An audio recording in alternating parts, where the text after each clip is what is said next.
Paris looks alive, beautiful, ordinary, but it isn't. Millions walk these streets every single day without knowing what they are walking on. Beneath Paris are the remains of over 6 million people.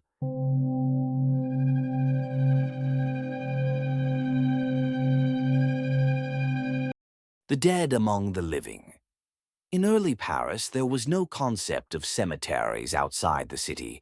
The dead were buried close to churches, close to markets, close to homes.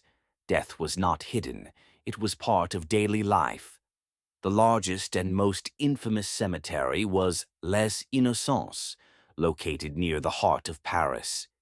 It had been in use for centuries, since Roman times. Bodies were not buried individually. They were placed into massive communal pits. Hundreds, sometimes thousands, of bodies stacked together, layer upon layer, year after year, century after century. The cemetery kept growing, upward. Eventually, the land could no longer hold what was buried inside it. As bodies decomposed, gases built up beneath the soil. The ground became unstable. During heavy rains, the cemetery leaked. Liquids from decomposing bodies flowed into nearby cellars.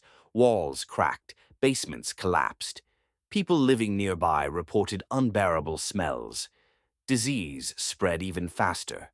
In 1780, disaster struck. One of the cemetery walls collapsed completely. Human remains spilled directly into surrounding homes. Skulls, bones, fragments of the dead. Paris panicked. For the first time, the city could no longer pretend this problem didn't exist. Officials were forced to confront the truth. Paris had buried too many dead inside itself. But there was no simple solution. More than 6 million people had been buried across the city. Moving them would take years and enormous effort. For a moment, Paris stood still. Then someone remembered something forgotten, something beneath the city. The transfer of the dead did not happen in daylight.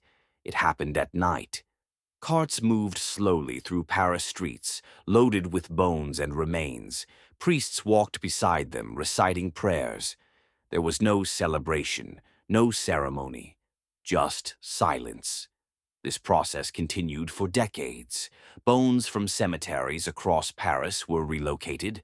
What began as an emergency solution became permanent. Today, the catacombs stretch over 300 kilometers beneath Paris. Only a small section is open to the public. The rest is forbidden. At the entrance, a warning reads, "Stop.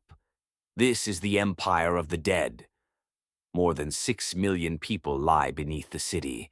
Kings, commoners, victims of plague, victims of revolution, all equal now.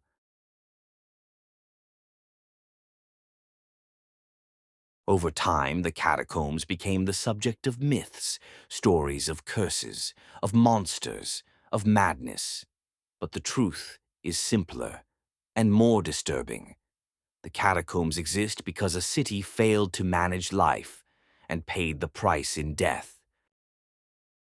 The Paris catacombs are not a tourist attraction. They are a warning, a reminder of what happens when cities grow faster than they can care for their people. Above ground, Paris lives. Below ground, it remembers. For centuries, the Paris catacombs have been surrounded by myths, stories of monsters, of curses, of something dark beneath the city. But none of that is true. There was no invasion, no attack, no hidden creature.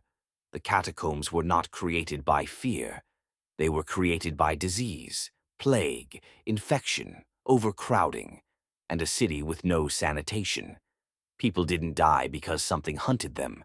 They died because illness spread faster than Paris could control it. The catacombs exist not because of legend, but because millions were lost to sickness, neglect, and poor planning. This is not a horror story. It is a human one.